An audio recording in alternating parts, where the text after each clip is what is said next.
Hey there, I'm an animated Connor Walsh, which is kind of ironic because people say I'm pretty animated in real life. Anyway, welcome to Walsh Wednesday, my new/old podcast. Let me explain. Back in high school in 2013, I was pressured by some friends to do an impromptu solo acoustic performance in my cafeteria.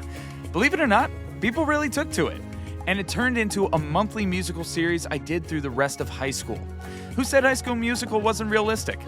By college, I turned Walsh Wednesday into a web series, focusing on interviews surrounding community events, charities, and local entertainment in the Hudson Valley and capital regions of New York. Walsh Wednesday spawned several spin-offs such as the Walsh Wednesday Concert Series, Walsh Wednesday Spotlights, and Walsh Wednesday The Reflective Series before its hiatus in 2021.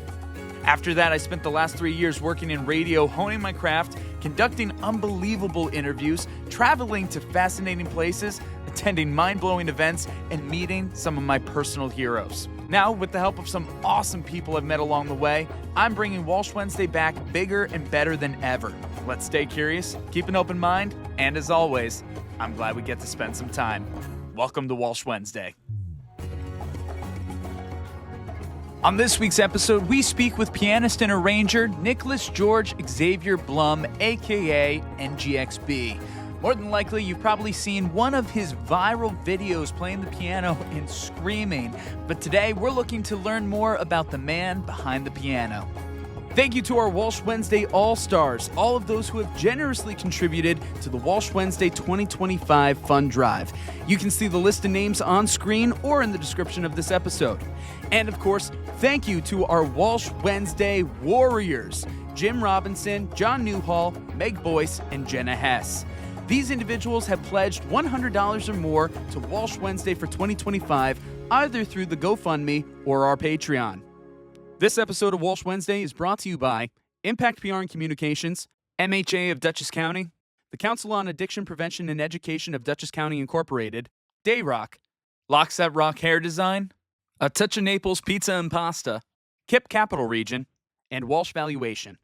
Hey there, and welcome back to Walsh Wednesday. As always, I'm Connor Walsh, and we got a great episode for you guys today. So if you've been following Walsh Wednesday for a while, then you might remember this episode back during the Walsh Wednesday Reflective Series. It has been nearly 4 years since we've had an official interview with this guy. I'm so excited to have him back, and holy crap, the amount of growth that he's had in those last 4 years. He's got over 1.2 million followers on TikTok, 300,000 followers on Instagram. He's trying to hit 500,000. We'll probably talk about that real soon. Yeah.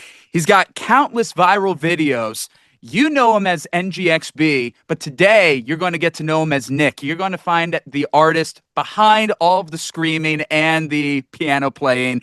Combining screaming and silliness with virtuosic piano playing, we have with us today award-winning pianist and arranger, NGXB, Nicholas George Xavier Blum, a.k.a. Nick. Nick, how are you? How's it going, man? How's it going? Thank you. I love that introduction, by the way. So thank you very much. You're the one that's living it. And also, I remember the last time that we spoke, part-time Pokemon trainer. I can see that you are still keeping up with Pokemon with everything behind you. Yes, sir. I cannot wait to move Oh my God, dude, that's sick. So I can actually have like a room that is not my bedroom filled with Pokemon stuff in it. But yeah, so this is what I got to deal with right now. So it's yeah. I love it. I really, really love it. I actually just re-downloaded a couple of ROMs on my phone to play Pokemon Coliseum. Okay, all right. It has been like so long, and I somebody was talking to me about it, and it's like I gotta play it again. It's felt so good. It's bringing back that inner child. The theme music, especially the theme song in that, or the main title theme. It's so good. Yeah. It's oh my God! Now I'm having flashbacks to that. So starting off with Beyond, like it's a really good game. So oh my God. Oh my God. It was one of my favorites growing up. The Coliseum games, the stadium games, all that. So much fun. But sorry, we're not here to talk about Pokemon. We're here to talk about your music, of course. And as I said, it's been about like 4 years since we've had an official interview. We've stayed in touch, kept in touch on social media. It's been awesome to see where you've grown with things. One of the things that we seriously talked about last time was in 2021. You said how at the time you were known for your screaming, you were known kind of for the profanity, you were known for your facts and all that. and you were hoping to be seen more for your arranging, for your piano playing as a musician and taken seriously as a musician. Over those last 4 years, I would say the way your content has shifted is great. Keeps it shows your seriousness, shows your silliness, and it shows your growth. How would Exactly. you say, but I want to hear from you, Of the one course. creating all of it, in the last 4 years, how have you felt you've achieved that goal you set out for yourself 4 years ago? So at this point in my career, I'm very fortunate to say that I'm grateful for the following that I have. I'm grateful for the career that I have. Um, it's definitely amazing. And going back to that comment that I made 4 years ago, when it comes to now, I am just all in to be known for whatever the hell gets me out there at this point. So I'm grateful that people enjoy the fucks and all that stuff and all of the screams and everything, and they enjoy my performances, my playing, and everything. So I love being able to show both sides. And at this point, I truly embrace it.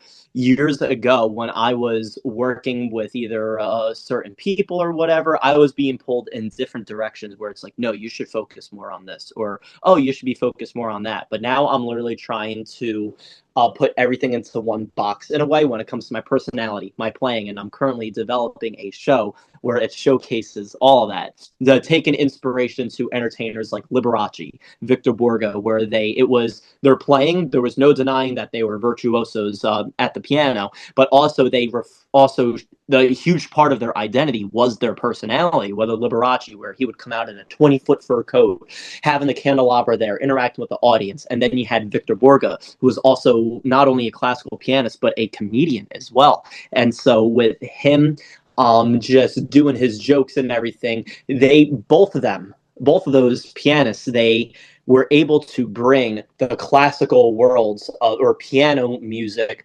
to audiences back into the forefront. And you don't see entertainment like that anymore nowadays. It's not being done. And the fact that I have that I'm able to do what I'm able to do piano wise and music wise with my foundations and practices that I've developed over the years, but having the personality that goes along with that as well, I'm now trying to merge both all into one thing, to something that you don't see today. I think that's great. And I feel like that is so authentic to yourself. And that's a Oh, yeah. great transition from the conversation we had 4 years ago, how you're just like, oh, I want to be seen for this versus this. But now you're just embracing everything and being truly setting your own path, not letting anybody put Exactly. you into a box. And that really is Exactly. incredible. So you've been continuing to put out videos, you're putting out stuff constantly, great stuff, but then you're touring and you're performing and you're doing a lot of private and public performances all over the place. What's it been like to see the country and to be able to play music live for everybody, not just shooting a video in your living room? Of course, I'm definitely a performer. And when I'm able to be on a stage and entertain anybody, whether if it's for a private event in the ritzier parts of New Jersey, or to fly out to Las Vegas and perform on the 88th story of the Nobu Tower at Caesar's Palace for Chef Nobu himself, it's amazing. Every opportunity is completely different from the next, and just overall as an entertainer, I've learned to be as diverse as possible. So if there's something where I'm playing background music, I can absolutely play that. I'll definitely step on the toes a little bit and try to squeeze in a Metallica or a Guns N' Roses song and test the waters. And more times than not, I get heads turning, and then it winds up turning into a show. And next thing you know, I'm screaming from the keyboard and having a blast.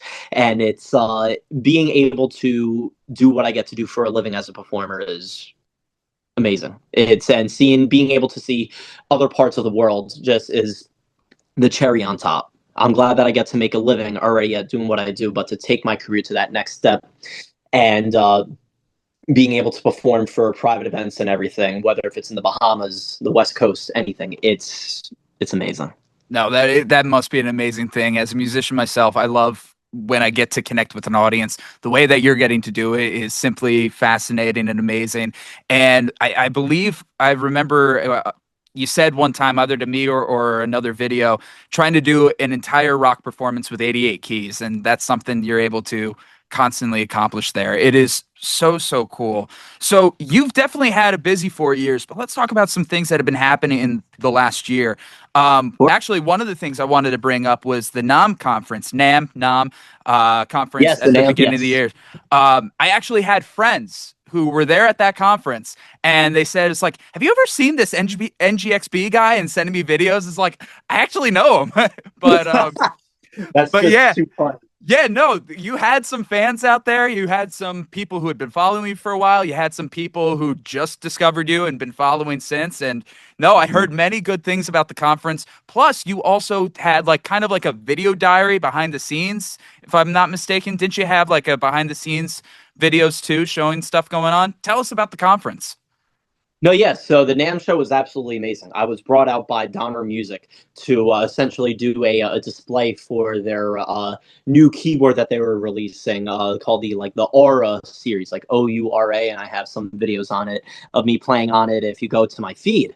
But they had me out there and to put me up for the weekend, all that stuff, and it was amazing being able to perform on their keyboard and to perform at the NAMM show, which was absolutely amazing. And then on top of that, being able to connect and collaborate with other content creators, piano content creators, all of us being in one room was just something that it's a rare sighting to see something like that. And the fact that we were all able to film content together was amazing. And yes, I did have like a surviving NAMM with NGXB series. There was like 2 videos on it at the NAMM show, and it was amazing, and it was really, really fun. And I had my friend and content director Joe Hicks, who was filming me everything. He came to California with me and was filming the whole event, and we were able to get a lot of fun content. That's awesome. It did seem like it was a lot of fun. Was that your first time ever at the conference? First time at the conference, yes. I've Wow. been trying to get to that show for years, and very fortunate that the first time I was there, business was able to be intertwined with it. Again, Nice. being able to do what you love and travel, and it's that's one of the opportunities, and it's amazing. No, that is so cool. Yeah, I would love to get out there sometime just to see everything. Like I don't even need to be a part of it like for business. I'd be happy to go for pleasure. But that is so cool that you're able to experience that. You talked about meeting up with other content creators. I feel like piano content creators, that's its own little niche. And the thing about like playing just about any instrument, especially piano, you're pretty much in your room, you're in your studio, you're in wherever. So you don't really get those opportunities to see and interact with one another. So what was it like to get y'all in a room together? It was amazing. It was other content creators like David Snyder is one of them. Mm, Did him, Andy Morris, and many other piano content creators who they have tremendous followings on social media, and it's between hundreds of thousands of followers, millions of followers, and all of us and other professionals. Just all being able to be in one room to shoot content together was absolutely just amazing. All of our minds just collaborating on one thing, and at times like, all right, we all know we want something piano related, but how do we want to present the content? And so it's definitely amazing. It was something where when you have an opportunity to be able to collaborate with another content creator that you don't get to see every day, you do it. yeah. And I'm sure it probably, since, what is it, about 6 months since, I hope you're probably still in contact with a number of them. Absolutely, yes. Amazing. Yeah, That's so it so was like cool. mid-January. So yeah, it's been just a little over 5 months now. Yeah. Yeah.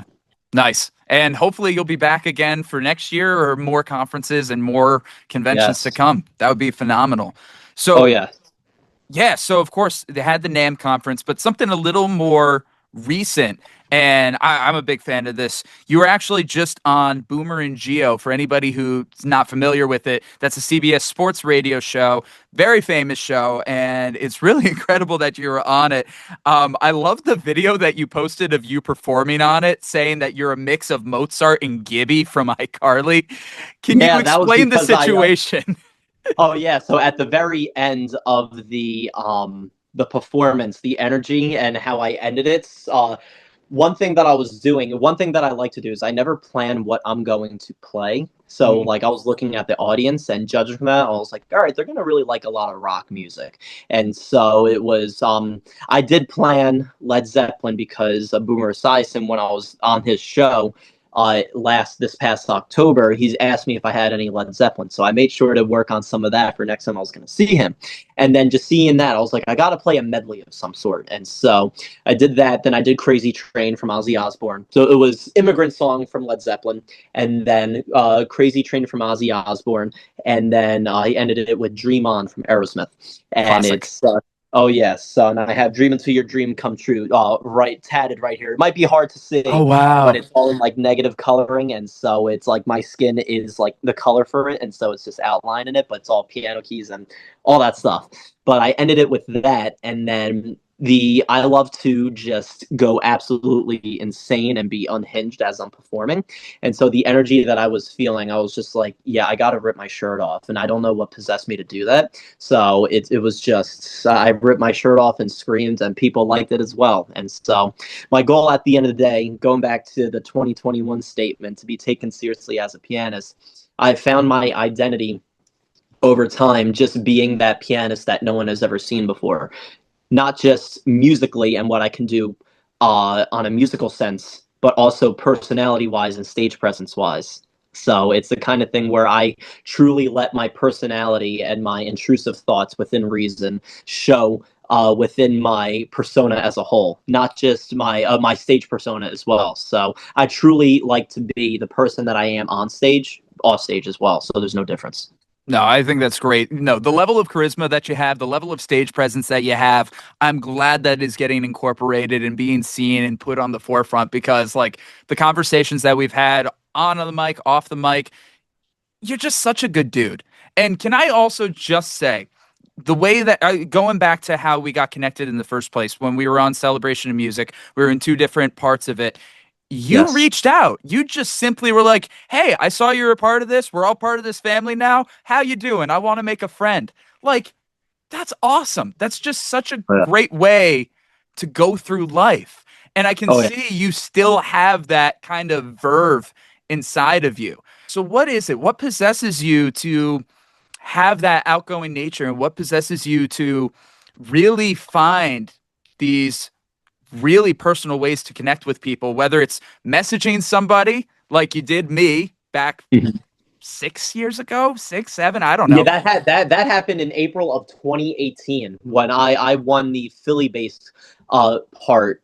That was it was like April 30th of 2018, and I only remember that because it was like the week before my sophomore year jury. So I had that shit where middle of February all the way through that, I'm telling people, all right, you got to vote for me for this competition. Please vote for me. And then I'm also trying to graduate that year, trying to not graduate, finish off that year on a positive note. Yep. So that was when that happened. I was so excited that those whole 2 months were not a waste. And then then the week after, I did my jury all completely fine. And so after that, it was amazing. But getting back to what you were saying, just one thing that I learned in life is that, especially as artists, we're all competitive. It's a very tough industry, and we're always trying to be on the top. But one thing that I have learned over the years is you just got to be friendly at the end of the day. So making friends, it's better to have friends than there are enemies.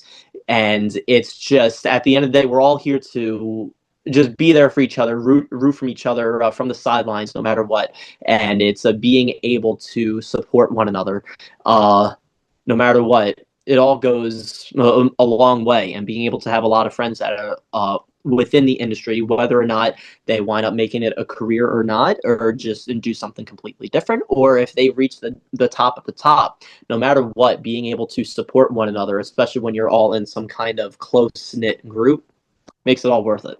No, I hear you. I've definitely found that collaboration is key in this industry, and one of the reasons why I love having people on to tell their stories, and why I love showcasing people, because it's like, this is great. You kind of get this intimate side, and you get to showcase something that a lot of people don't get to see. And one thing that we were talking about before getting on the mic is the work that really goes into this, the constant grind that goes into being some kind of content creator, being some kind of business owner. You are a business owner in your own right. You are the business. You are the entity. I am actually a business owner as NGXB Entertainment as of November of 2023. So it's, there you go.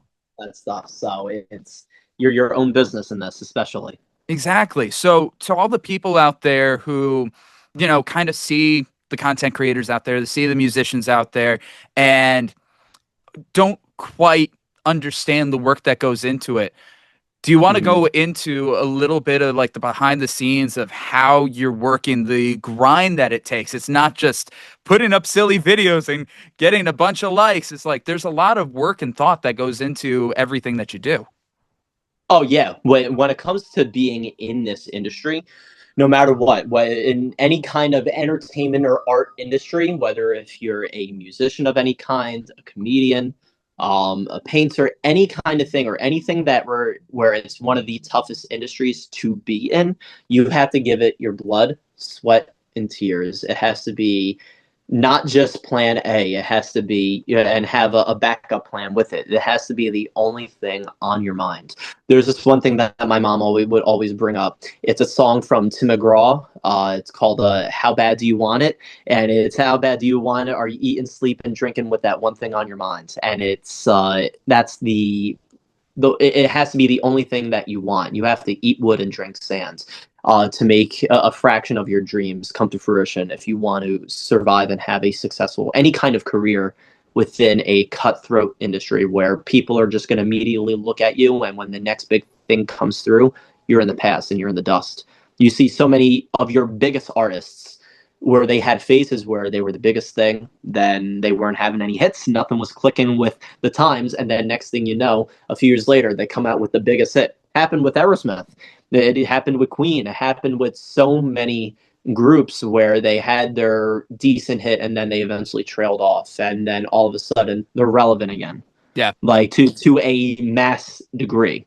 And it's that's the one thing where it's on top of honing your craft, you have to be aware of everything. And that's the one great thing about art. It has to be able to, you have to relate it to everybody. It's your art and what you provide, and the entertainment service or the musical service or artistic service, it has to be someone, people have to feel like that they're getting something out of it. And you're no different from any other product when you go into Walmart or Target or ShopRite and you're, oh, I could buy this. When people want to see you, oh, I want to pay $15 or $20 to see this performer or entertainer because I know I'm going to get X out of it. Mm.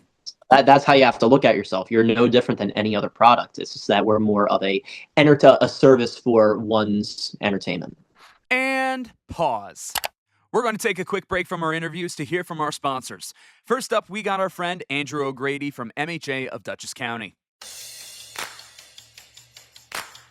Adversity and stress. How do you cope? I'm dealing with a voice issue right now, my own adversity and stress. So let's use AI Andy for the rest of this message. Take it away, AI Andy. This is Andrew O'Grady, CEO at MHA of Dutchess County. We all move on a scale of mental wellness. It can shift minute by minute, hour by hour, based on what we face. What happens when it piles on? How do you cope? Do you turn to the bottle or vape? Do you medicate with pills not prescribed for that purpose? Do you become short-tempered and argue with others? Are you quick to road rage? These are self-defeating and negative reactions, and they're unhealthy and can lead to self-inflicted further stress. There's no shame in seeking to improve you by engaging in self-care with a therapist. If you do not know where to start, talk to your primary care physician. You can always contact Mental Health America of Dutchess County at 845-473-2500, and if we don't have a specific program to help you, we will help guide you to one. Thanks, AI Andy. You sound pretty good.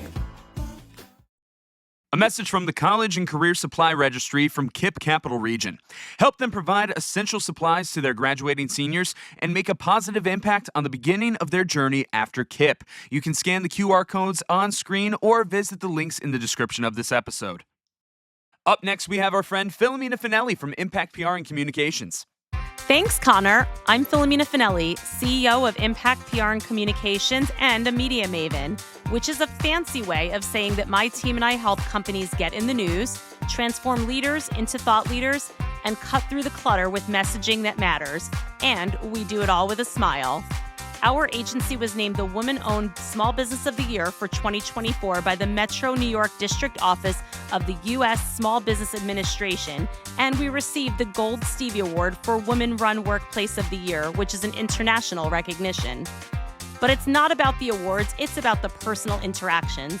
We at Impact PR and Communications pride ourselves on crafting meaningful, results-driven public relations campaigns that are tailored to meet and exceed our clients' goals. If you want to learn more and talk to my team and I, visit prwithimpact.com and let us know that you found out about us from Walsh Wednesday. Thanks for listening, guys. It's time to get back to the show. And play. This episode of Walsh Wednesday is brought to you by Impact PR and Communications, MHA of Dutchess County, the Council on Addiction Prevention and Education of Dutchess County Incorporated, Dayrock, Lockset Rock Hair Design, A Touch of Naples Pizza and Pasta, KIP Capital Region, and Walsh Valuation. Back to the Tim McGraw song. Such a great song. I think that is a great use of it right there and something I'm definitely going to remember with. And then, as you said, kind of the ebbs and flows of being seen. Yes, Aerosmith is a great example. Queen's a great example. People might think of them as the mega stars that they are today, and we see them as legends. But when they were really going through their career, there were the ebbs and flows. I think actually a really good example today, like as of currently happening, All American Rejects. Have you been following them? All the stuff that they've been putting out with the house tour, the house show tour? That's incredible. You know, the 14 years hiatus, essentially. Oh, yeah. But the fact that you never see, and that's thinking outside of the box right there. No one has ever, or any big band has ever done something like that, and now people are always thinking of the what else or what hasn't been done before, and having a big band like the All American Rejects now doing house shows where people can just enjoy. And unfortunately, it's when it comes to Ticketmaster and everything, the ticket fees are apps, and the prices alone are crazy, and then never mind the fees that they put on top of that. And they're doing that as basically a big middle finger to all of those big companies out there that people just want to be able to enjoy music. And it's amazing what people will spend and put themselves through financially just to get a night of fun. But as entertainment, sometimes people need that, where they just need to, if they're lost, if they're feeling just down and out one day, but being able to see some kind of entertainment that you're able to resonate with, sometimes it could just change one's mental health for the better. It's happened to me many times where sometimes you just need a dose of entertainment, and then it's like, all right, feeling good again. Yeah. It puts you in a good mental place. Yeah, the right album, the right single, the right concert, something like that, it can make such a difference. And I think going back to the All American Rejects, this is their story. They're rewriting their story of, like, the book is not shut. They still have much more to tell, and they're bringing it straight to the people. So here you are, you're creating your videos, you're doing more of these performances, you're working on this online challenge to get 500,000 people on Instagram. You're trying to get your new show up and running. What is it, the story that you're trying to tell right now as an artist? The story that I'm trying to tell as an artist, at the end of the day, just be yourself. That's the most important thing. I can tell you that there's been so many instances throughout the 5 years that I have been gigging professionally full time and just doing what I do. You're going to come across with a lot of no's. You're going to come across with a lot of, oh, you should do this rather than this, or you should do this than that. At the end of the day, it's all about perseverance. Like, are you I'm assuming since you watch Boomer and Geo, are you a sports fan? Yeah, no, love plenty of stuff. But I got my Warner, the quarterback yes. for the Rams. Thing. So I'm a diehard Rams fan. So it's really? I can't tell. That happened. Oh yes, oh yes. So it's someone like him where he was undrafted, working at a grocery store, and the next thing you know, when he's put in the slot, when a quarterback was injured, he takes the Rams to the Super Bowl with the greatest show on turf. Then you have another quarterback like Matthew Stafford spends over a decade on the Lions, and then first year with the Rams, Super Bowl, and hopefully they're definitely contenders this year as well. At the end of the day, when you're going to face years and years and a lot of rejection, you're going to face so much just things trying to hold you back from what you truly want for yourself. But at the end of the day, it all comes down to perseverance and dedication.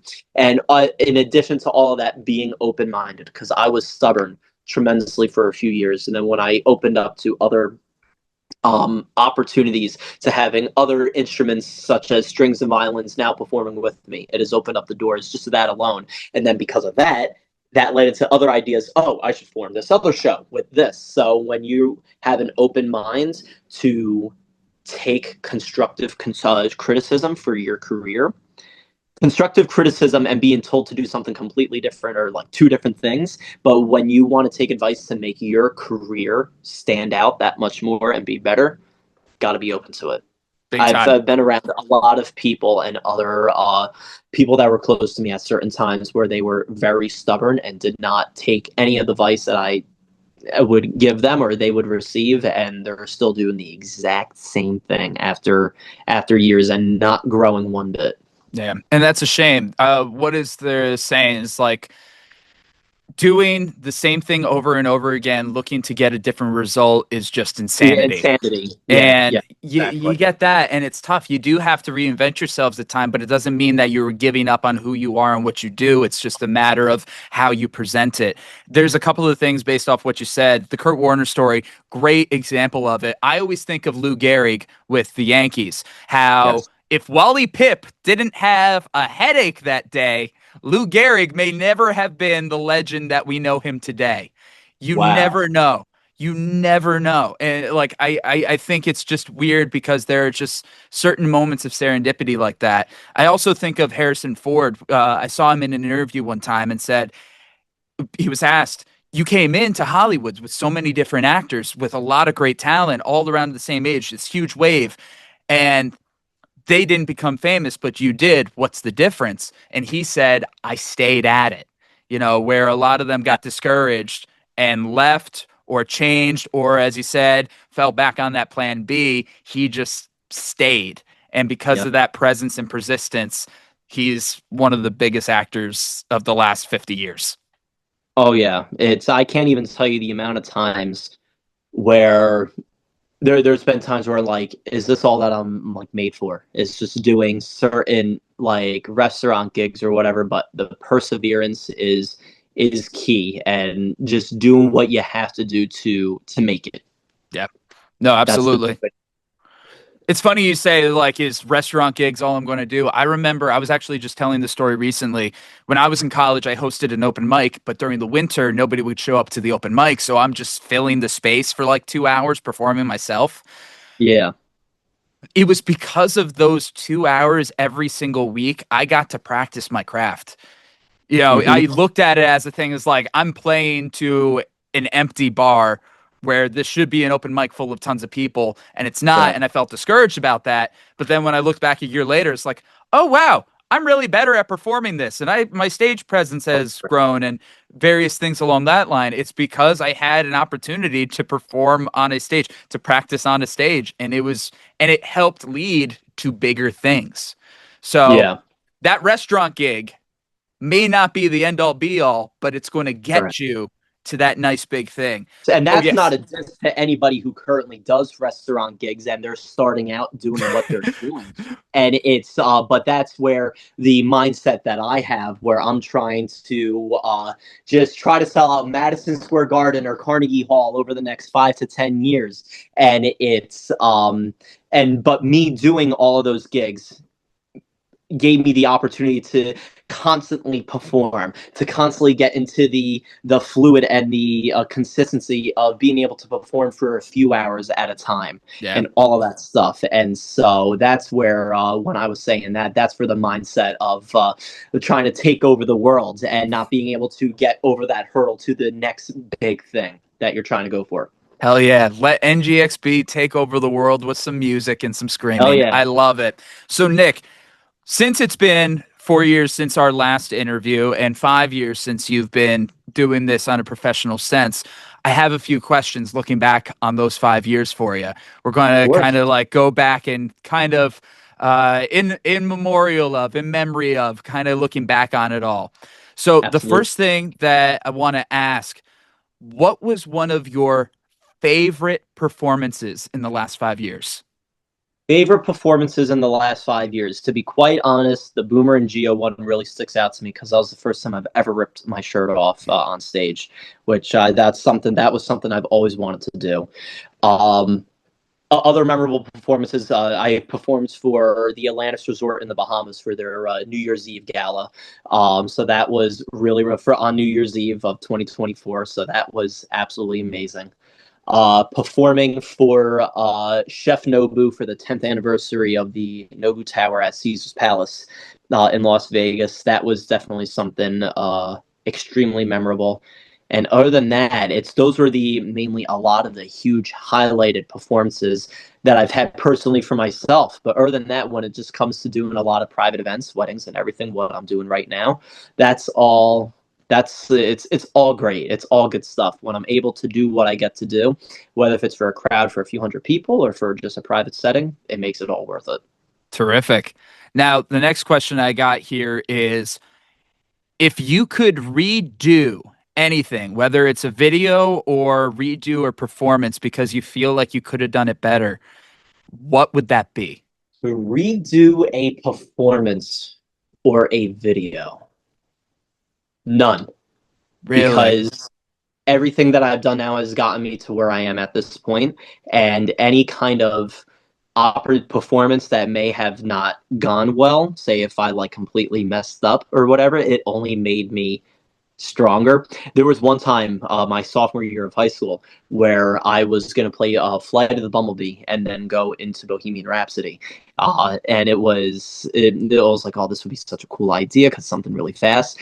That performance I had was my first ever mental block on stage. So when I was playing, I forgot what to play in the middle of Bumblebee. So shit like that, when that would happen, and I would have those opportunities where those instances where I would mess up or a memory slip or anything, the more I kept performing and practicing at all of my gigs, it gave me such over the years, and I would perform over 200 to 300 times a year, just doing all the gigs that I do.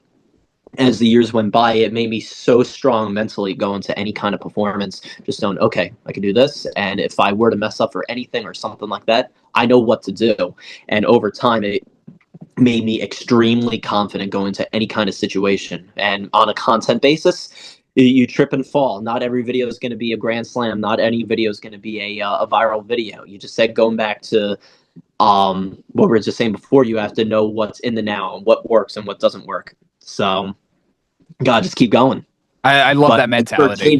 As for changing anything, nothing, because I would not be as confident as a person, a performer, and just someone making a living in this industry as I am now, and knowing what I'm going for. The losses, the times where I wanted to just cry and just throw in the towel, the times where I've invested so much time and money in certain opportunities and not having it work my way, or having a good ROI or return on investment on something, trying to make it into something bigger than what it is.